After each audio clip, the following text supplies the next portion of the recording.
कि a child may get frightened of their parent. कोई भी बच्चा अपने माता पिता से डर सकता है। फ्राइटेंड यानी भयभीत हो सकता है। Specially when the parent is rude and harsh, और स्पेशली यानी विशेष रूप से जब पेरेंट्स माता पिता जो है इज रूड होते हैं। रूड माने असभ्य, रूड यानी और हार्श यानी कठोर, असभ्य और कठोर। जब माता पिता अपने बच्चे के प्रति असभ्य और कठोर हो जाते हैं तो वो बच्चे अपने माता पिता से भयभीत हो जाते हैं। बट समटाइम्स, लेकिन कभी कभी a child mistake there parent, कभी कभी बच्चे भी अपने माता पिता को मिस्टेक कर जाते हैं समझने में। मिस्टेक करना यानी गलत समझ लेना, यानी बच्चे अपने माँ बाप को गलत समझ लेते हैं। बहुत ज्यादा डांट फटकार मिलती है तो वो क्या समझते हैं कि हम ही को बहुत डांटते हैं, हमको बहुत बिगड़ते हैं। ऐसा बच्चे, ये मिस्टेक है उनकी, क्योंकि वो ऐसा समझ जाते हैं। Every parent loves their children, क्योंकि हर माँ बाप अपने बच्चे को प्रेम करते हैं।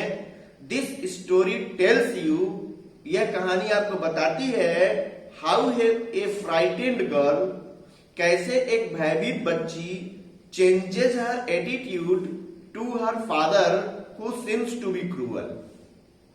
वह अपने पिता के प्रति अपनी विचारधारा को कैसे बदल देती है, जिसे वह हमेशा यही समझती है कि उसके पिता बड़े क्रूअल हैं। क्रूअल माने निर्दयी, यानी वो हमेशा डांटते फटकारते हैं, हमेशा जो है डराते रहते हैं, इसलिए वो अपने पिता को क्या समझती है, निर्दयी है।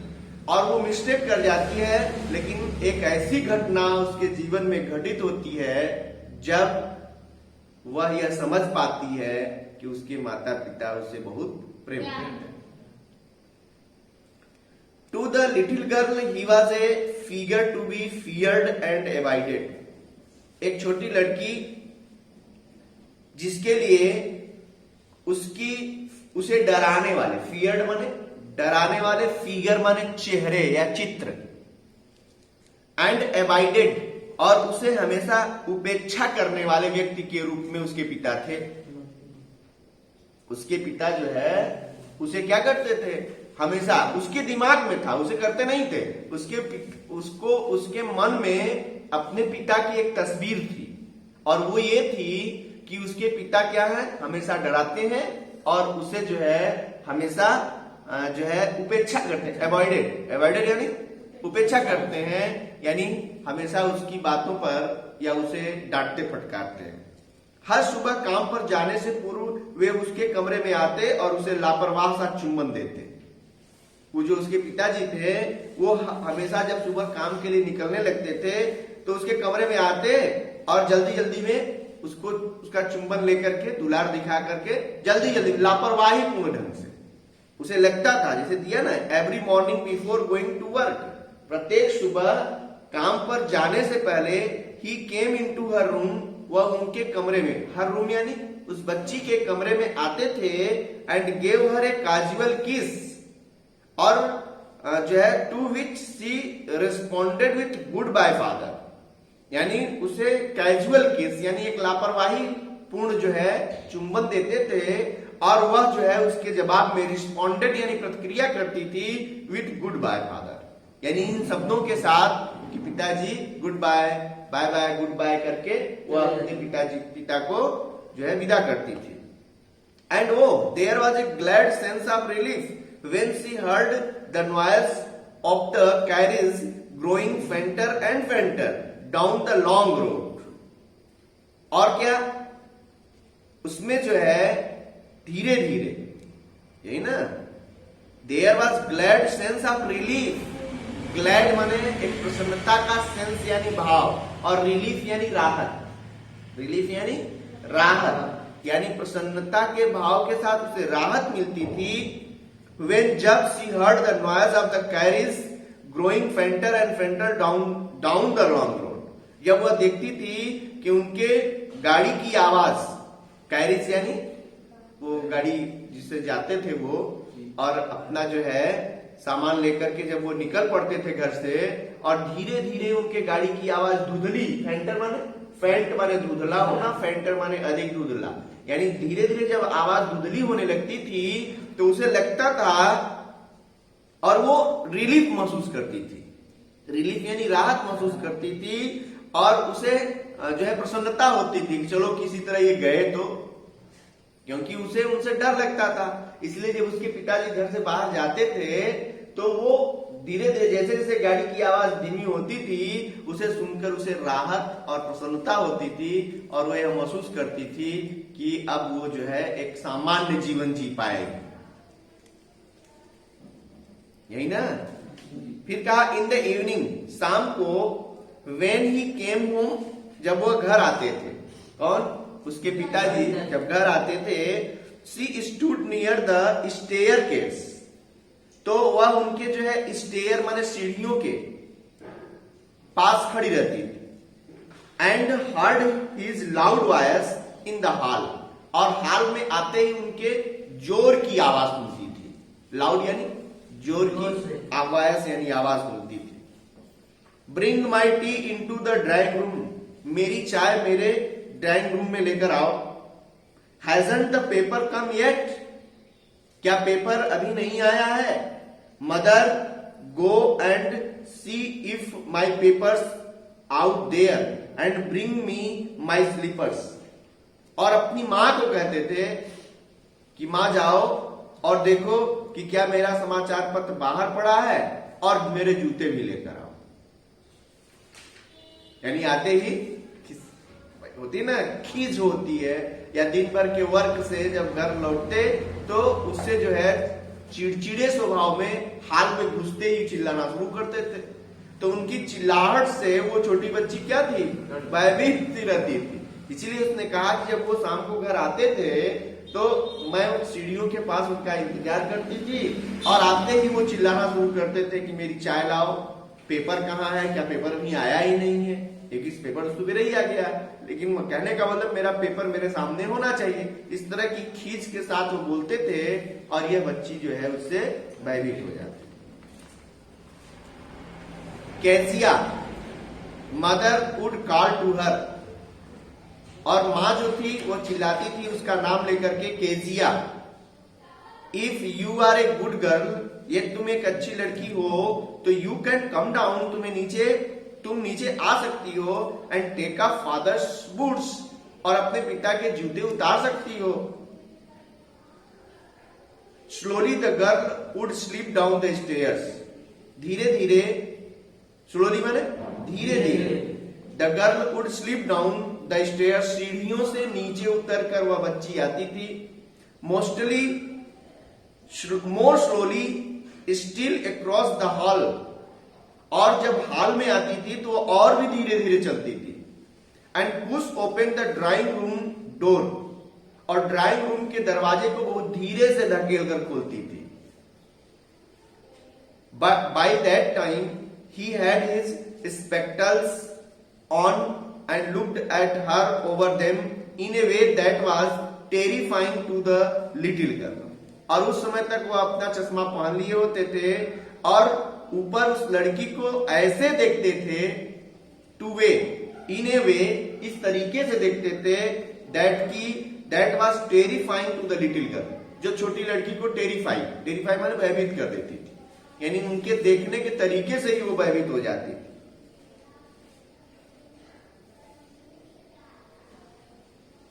Well, Kezia, hurry up and pull off these boots and take them outside.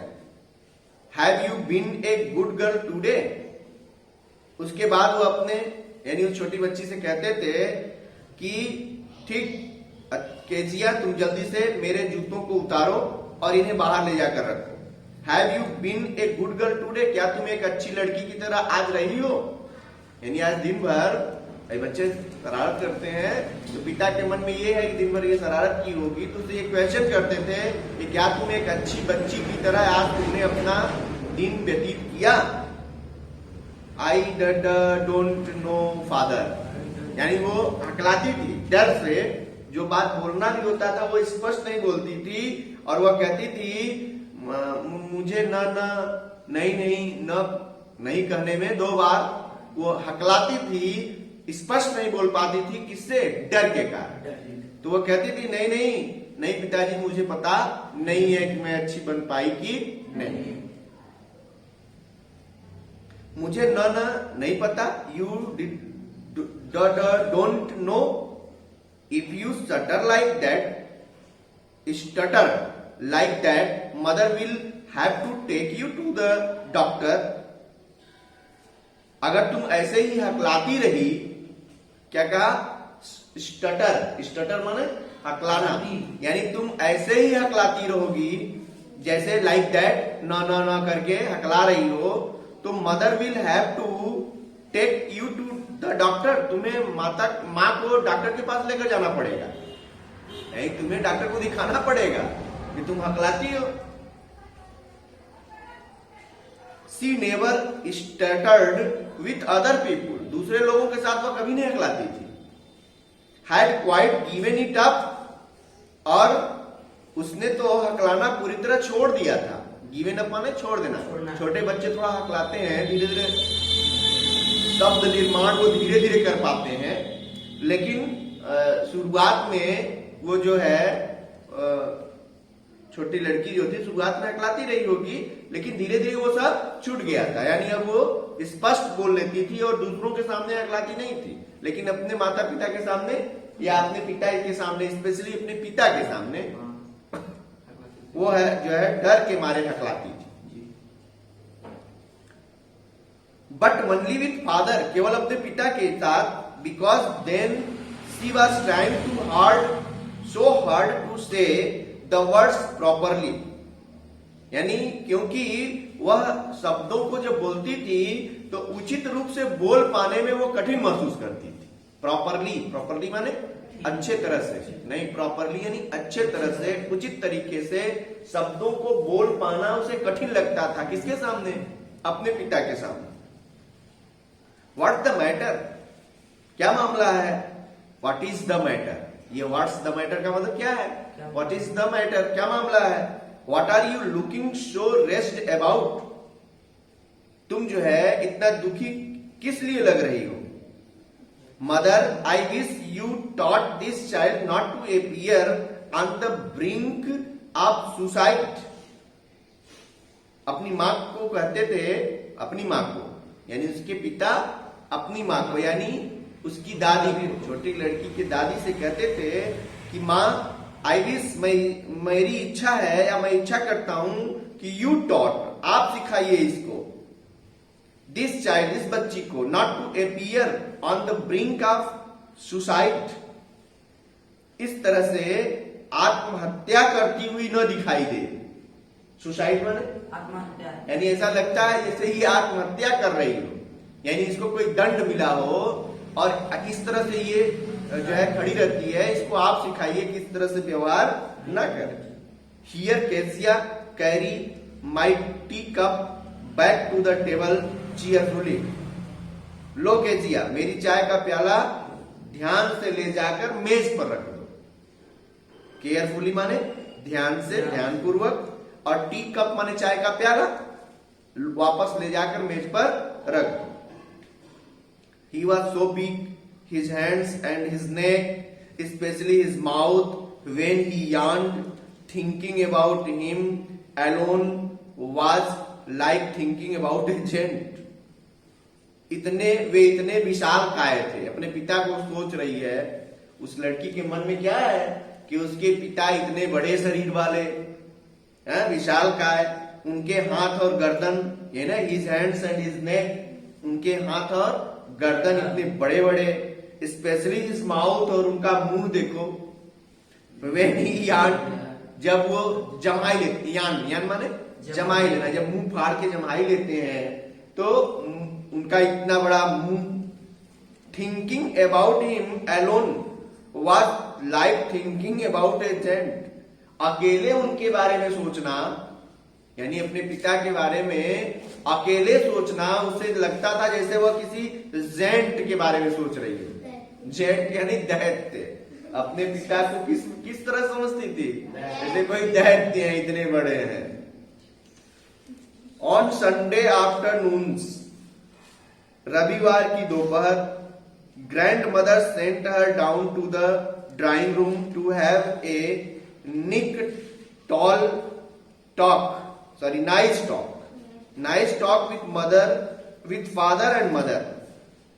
रविवार को दोपहर में ग्रैंडमदर माने